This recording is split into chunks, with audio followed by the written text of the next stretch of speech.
नमस्कार दोस्तों। भारत से चौतरफा गिरने और भारतीय सेना के लगातार एक के बाद एक एक्शन के बाद बांग्लादेश ने एक बार फिर से भारत के साथ बड़ी नापाक हरकत करने की कोशिश की है और इस कोशिश का अंजाम अब बांग्लादेश को बहुत ज्यादा भुगतना पड़ने जा रहा है, क्योंकि भारत ने इसको लेकर के बांग्लादेश को 24 घंटे का सीधे अल्टीमेटम जारी कर दिया है। इस वक्त बंगाल की खाड़ी में ऐसी हालात बन चुके हैं कि स्थिति घमासान पर उतर आई है। हालात यह बन चुके हैं, भारत ने अपने 22 युद्धपोत इस वक्त बंगाल की खाड़ी को लेकर के रवाना कर दिए हैं, लेकिन बांग्लादेश की इस हरकत को लेकर के अब न सिर्फ भारत ने बंगाल की खाड़ी के रास्ते बल्कि भारत ने साफ करते हुए कहा है कि इस वक्त भारत का बड़ा एक्शन अब चिकन नेक से सटे हुए और भारत के लैंड लॉक्ड बॉर्डर से भी भारत करने जा रहा है। इस वक्त बड़ी खबर आ रही है, लगातार एक के बाद एक बंगाल की खाड़ी में ऐसी स्थिति पनप रही है जिसे भारत को अब बड़ा एक्शन लेने को बांग्लादेश ने खुद मजबूर कर दिया है। बांग्लादेश लगातार भारत एत के साथ मुंह की खाने के बावजूद अभी भी अपनी हरकतों से बाज नहीं आ रहा है। मोहम्मद यूनुस ने भारत को फंसाने के लिए बड़ी चाल चली है, लेकिन अब यह चाल उसी पर भारी पड़ने जा रही है। दरअसल बड़ी खबर आ रही है, बंगाल की खाड़ी में हालात बिगड़ चुके हैं। हालात ऐसे बन चुके हैं कि अब बांग्लादेश की तरफ से भारतीय युद्धपोत को घेरा गया है और भारत का यह नेवी का युद्धपोत जो था बांग्लादेश की बॉर्डर से काफी दूर था।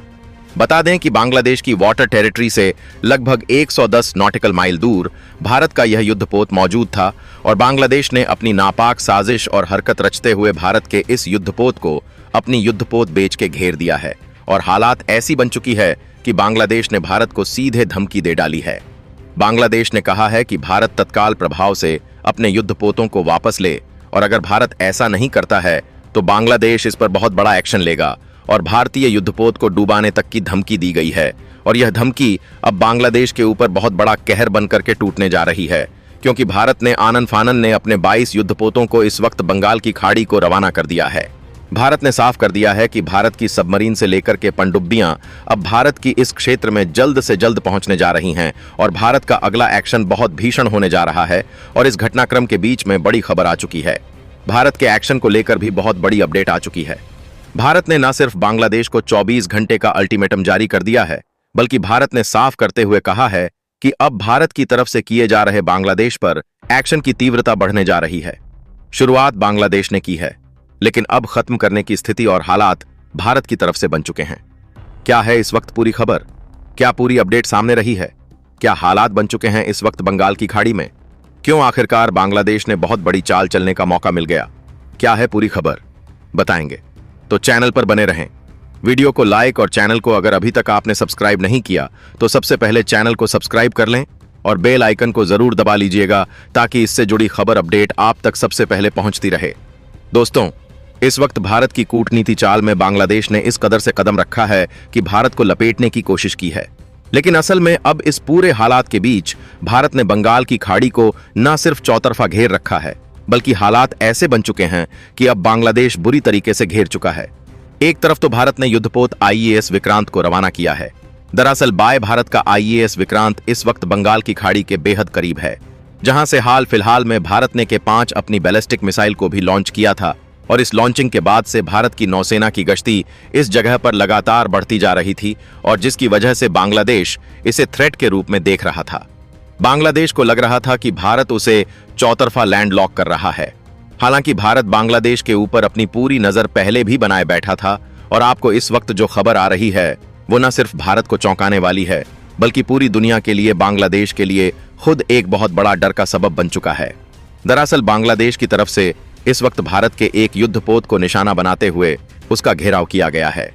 भारत के एक युद्धपोत जो बंगाल की खाड़ी यानी कि जो बांग्लादेश से सटा हुआ बंगाल की खाड़ी का रीजन है, जहां पर 240 नॉटिकल माइल तक बांग्लादेश की सीमा, समुद्री सीमा लगती है, उससे लगभग 150 नॉटिकल माइल दूर भारत का युद्धपोत अपनी गश्ती दे रहा था।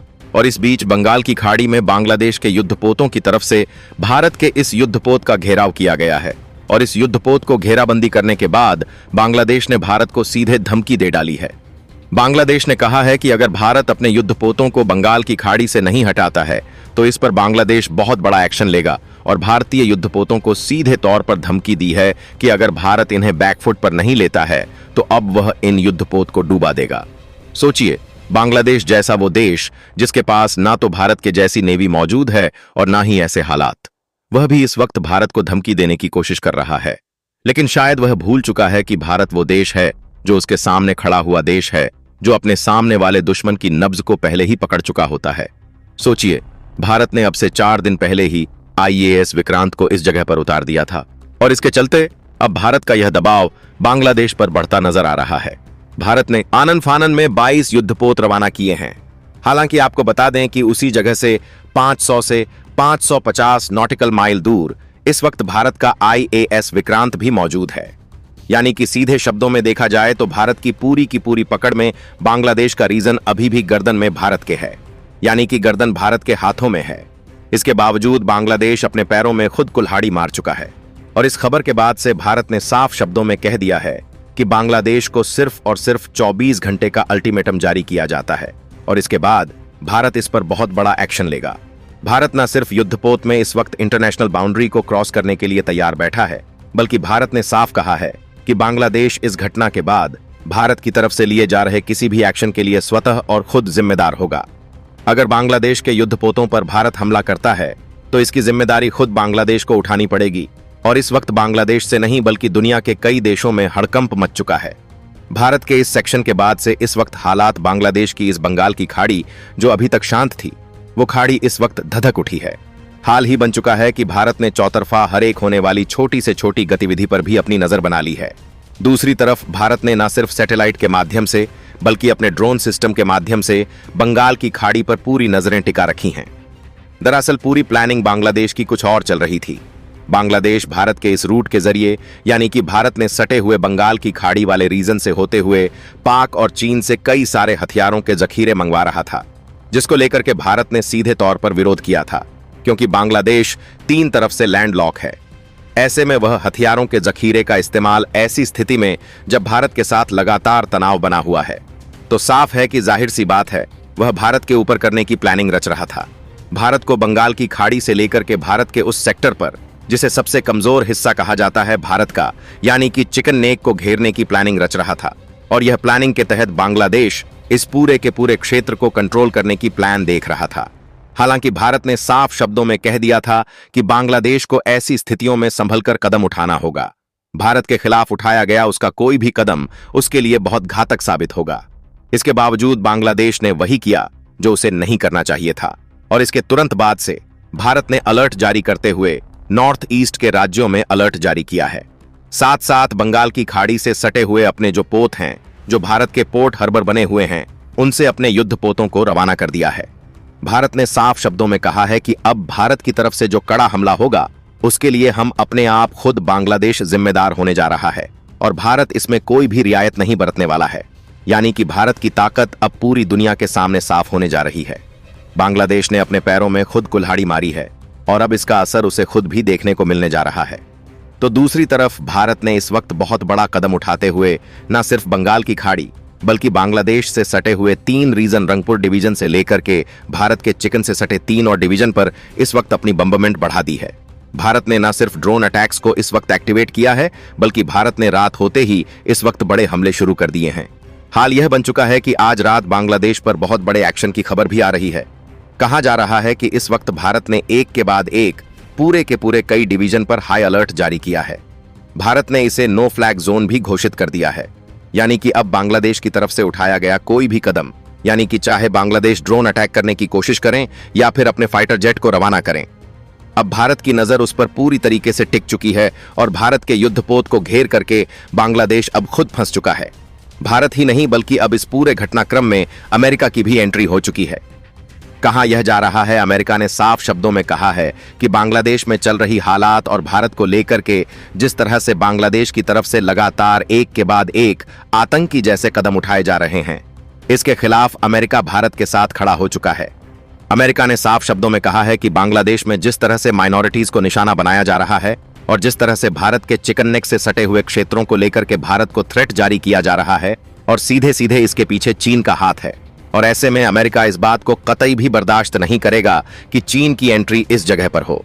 इसलिए अमेरिकी राष्ट्रपति डोनाल्ड ट्रंप ने साफ शब्दों में कहा है कि अमेरिका में अगर स्थिति सुधार नहीं होता है तो भारत की तरफ से उठाए गए कदमों के साथ ही अमेरिका अपनी सेना भी रवाना करने जा रहा है। और दुनिया जानती है कि अगर अमेरिका की तरफ से सेना रवाना होती है तो इसका मतलब यह है कि बांग्लादेश के हालात और भी बदतर होने जा रहे हैं। आपको क्या लगता है, इस पूरे घटनाक्रम में अमेरिका को हाथ आने से अब भारत के पक्ष में एक बड़ा दबाव, साथ ही साथ बांग्लादेश के लिए एक बड़ा थ्रेट बनता हुआ साफ नजर आ रहा है। वहीं इस पूरे घटनाक्रम के बीच में अब पाक और चीन की हालत खराब हो चुकी है। हाल बन चुका है कि जो पाक अब तक खुद भारत को धमकियां दे रहा था, वही पाक अब इस पूरे क्रम से और इस पूरे घटनाक्रम से अपने आप को अलग करने की कोशिश कर रहा है। पाक ने साफ शब्दों में कहा है कि बांग्लादेश के साथ भारत के दांव पर अब पाक की कोई भूमिका नहीं रहेगी। यानी कि पाक अब इस पूरे घटनाक्रम में साथ नहीं आने वाला है। यानी कि अब बांग्लादेश जिन देशों के दम पर भूल रहा था, अब वही देश अपना हाथ पीछे खींचने को मजबूर हो रहे हैं। पाक ने साफ शब्दों में कहा है कि हम इस पूरे घटनाक्रम से अपने आप को अलग करते हैं। वहीं दूसरी तरफ चीन ने भी ऐसा ही कुछ जवाब दिया है। चीन ने साफ शब्दों में कहा है कि हम इस पूरे घटनाक्रम से अपने आप को अलग करते हैं। सपने में कहा है कि भारत के साथ उसके बेहतर व्यापारिक रिश्तों के बीच भारत के और साथ ही साथ भारत के साथ उसके अरुणाचल प्रदेश को लेकर के जो थोड़े तनाव हैं, उन्हें जल्द ही सॉर्ट आउट किया जाएगा। और भारत के साथ चीन किसी भी तरीके का कोई भी दबाव महसूस नहीं करना चाहता। ऐसी स्थिति में चीन ने सीधे तौर पर बांग्लादेश को हाथ खड़ा कर दिया है। यानी कि अब बांग्लादेश अलग थलग हो चुका है और खुद भारत के साथ अमेरिका इस मामले में उतर चुका है। ऐसे में बांग्लादेश के ऊपर दबाव बनना लाजमी है और ऐसी स्थिति में बांग्लादेश के मोहम्मद यूनुस चौतरफा बौखला उठे हैं। वह अब मुस्लिम देशों से सहयोग की अपील कर रहे हैं, चाहे तुर्की हो, सऊदी अरब हो या फिर मुस्लिम जगत का खलीफा बनने वाले देश।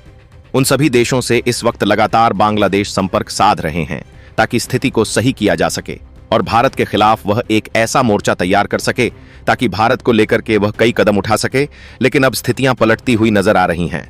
वैसे भारत के लिए गए एक्शन इतने बड़े हैं कि न सिर्फ यह जमीनी हकीकत पर बल्कि सेना के साथ और बल्कि यह सबसे बड़े स्ट्रैटेजिक रूप से भी बांग्लादेश को बुरी तरीके से तोड़ रहे हैं। बता दें कि बांग्लादेश के निर्यात से लेकर के बांग्लादेश के आयात में लगभग 70% की अचानक से गिरावट दर्ज हुई है।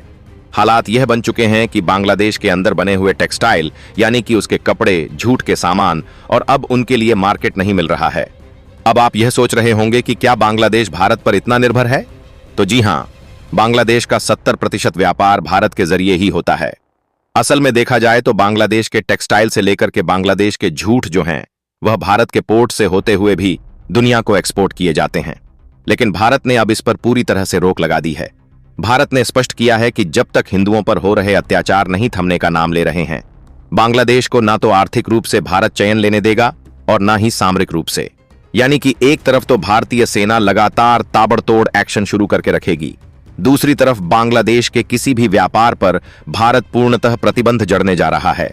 इसका साफ मतलब यह है कि बांग्लादेश की इकोनॉमी पिछले एक सप्ताह के अंदर इतनी बुरी तरीके से टूट चुकी है कि हालात वहां पर इमरजेंसी जैसे बनते हुए नजर आ रहे हैं। जो मोहम्मद यूनुस बांग्लादेश को अस्थिर करके वहां के चुनाव को जीतने का सपना देख रहे थे, अब भारत ने वही सपना चकनाचूर कर दिया है। भारत ने साफ कर दिया है और यहां तक कि बांग्लादेश के अंदर भी अब तक जो लोग यह समझ रहे थे कि मोहम्मद यूनुस भारत के खिलाफ और उनके हितैषी हैं, अब वह भी समझना शुरू कर चुके हैं कि असल में मोहम्मद यूनुस ने भारत का नाम लेकर के बड़ी प्लानिंग उनके साथ रची है और अब वह उसी प्लानिंग का हिस्सा बनते हुए नजर आ रहे हैं। और अब इसी घटनाक्रम को लेकर के मोहम्मद यूनुस के घर के बाहर विरोध प्रदर्शन शुरू हो चुके हैं। हाल यह बन चुका है कि मोहम्मद यूनुस के खिलाफ नारेबाजी हो रही है, तो वहीं दूसरी तरफ बांग्लादेश के हालात ऐसे बदल रहे हैं जैसे अब बांग्लादेश के टूटने की नौबत आ चुकी है। एक तरफ तो भारतीय नेवी का एक्शन थमने का नाम नहीं ले रहा है। भारत ने साफ शब्दों में कहा है कि अब बंगाल की खाड़ी में बांग्लादेश का एक भी जहाज उतरा तो इसका खामियाजा उसे भुगतना पड़ेगा। लेकिन अब खबरें यह भी सामने आ रही हैं कि बांग्लादेश की सैन्य नेवी अगर देखा जाए तो काफी स्ट्रॉन्ग मानी जाती है। बांग्लादेश के पास कई पेट्रोलियम वेसल्स हैं और कई सारे युद्धपोत ऐसे हैं जो बेहतर स्थिति में अभी भी मौजूद हैं। और इन सभी के बीच में खबरें यह भी सामने आ रही है, बांग्लादेश बंगाल की खाड़ी के रास्ते भारत के नेवी को टारगेट करने की कोशिश भी प्लान कर रहा है। अब देखना यह है कि भारत इस पर क्या बड़ा एक्शन ले आ रहा है। हालांकि भारत के इस एक्शन ने न सिर्फ बांग्लादेश की कमर तोड़ी है, बल्कि बांग्लादेश के लिए एक बड़ा झटका भी साबित हो चुका है। भारत की ओर से 24 घंटे का अल्टीमेटम जारी होते ही पूरे दक्षिण एशियाई क्षेत्र में जैसे भूचाल आ गया, क्योंकि यह सिर्फ एक चेतावनी नहीं थी बल्कि आने वाले बड़े एक्शन का साफ संकेत था। और बांग्लादेश की सत्ता के गलियारों में रातों रात अफरा तफरी मच गई। ढाका से लेकर चटगांव तक आपात बैठकों का दौर शुरू हो गया। सेना प्रमुखों से लेकर खुफिया एजेंसियों तक हर कोई यही जानना चाहता था कि भारत का अगला कदम क्या होगा, क्योंकि बंगाल की खाड़ी में जिस तरह से भारतीय नौसेना ने अपनी मौजूदगी बढ़ाई थी, उसने बांग्लादेश की रणनीतिक सोच को पूरी तरह से हिलाकर रख दिया था। भारत के 22 युद्धपोतों की तैनाती केवल संख्या का खेल नहीं थी, बल्कि यह एक स्पष्ट संदेश था कि अब भारत किसी भी उकसावे को सीमित जवाब तक नहीं रखेगा। इस पूरे घटनाक्रम में सबसे ज्यादा दबाव मोहम्मद यूनुस पर था, क्योंकि एक तरफ देश के भीतर बढ़ते विरोध प्रदर्शन थे और दूसरी तरफ सेना के भीतर भी असमंजस की स्थिति पैदा हो चुकी थी। बांग्लादेशी नौसेना के कई वरिष्ठ अधिकारियों को यह अंदेशा हो चुका था कि अगर हालात इसी दिशा में बढ़ते रहे तो समुद्री मोर्चे पर टिके रहना लगभग असंभव हो जाएगा। इसी बीच भारतीय खुफिया एजेंसियों को यह इनपुट मिलने लगा कि बांग्लादेश के कुछ कट्टर गुट हालात को भड़काने के लिए सीमावर्ती इलाकों में जानबूझकर उकसावे की कार्रवाई करने की योजना बना रहे हैं, ताकि भारत को अंतर्राष्ट्रीय मंच पर आक्रामक दिखाया जा सके। लेकिन भारत इस जाल को पहले ही भांप चुका था और इसी वजह से हर सैन्य कदम के साथ कूटनीतिक बैलेंस भी बनाए रखा जा रहा था।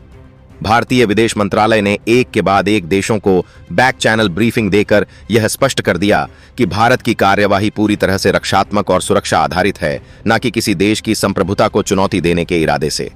बंगाल की खाड़ी में भारतीय ड्रोन और सैटेलाइट निगरानी इतनी सघन हो चुकी थी कि बांग्लादेश की हर हलचल रिकॉर्ड की जा रही थी, और यही कारण था कि बांग्लादेश की नौसेना किसी भी बड़े मूवमेंट से पहले कई बार सोचने को मजबूर हो रही थी। इस दौरान भारत के नॉर्थ ईस्ट में भी सैन्य गतिविधियों में तेजी आई। चिकन नेक कॉरिडोर के आसपास अतिरिक्त टुकड़ियों की तैनाती ने यह साफ कर दिया कि भारत अब किसी भी मोर्चे को कमजोर नहीं छोड़ना चाहता।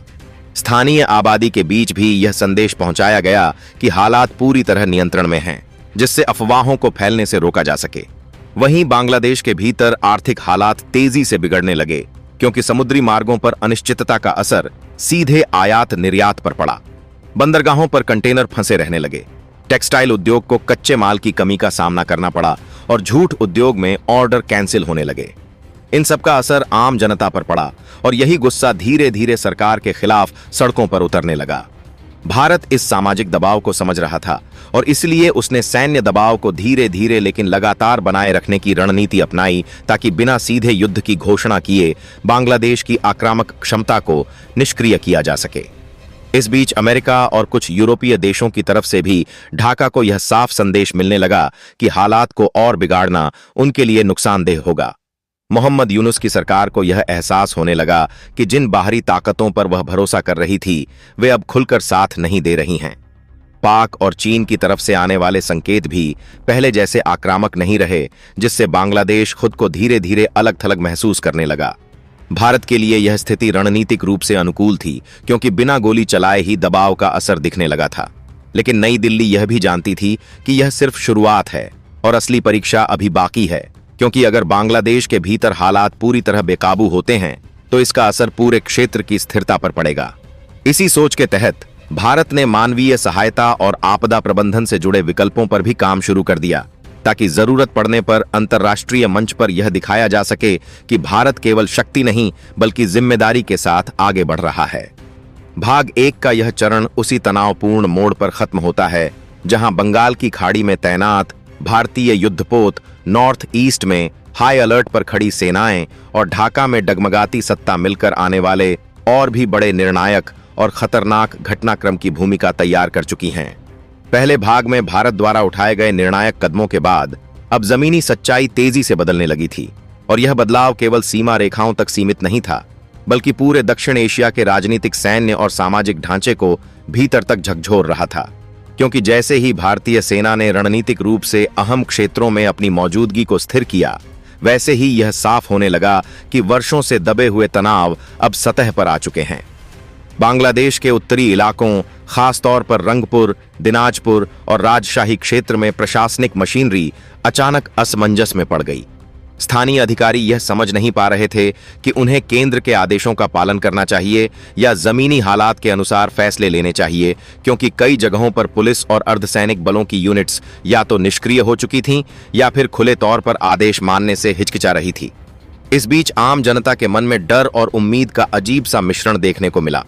एक तरफ उन्हें हिंसा और अराजकता का भय था, तो दूसरी तरफ वर्षों से चली आ रही उपेक्षा, बेरोजगारी और असुरक्षा के खिलाफ आवाज उठाने का साहस भी पैदा हो रहा था।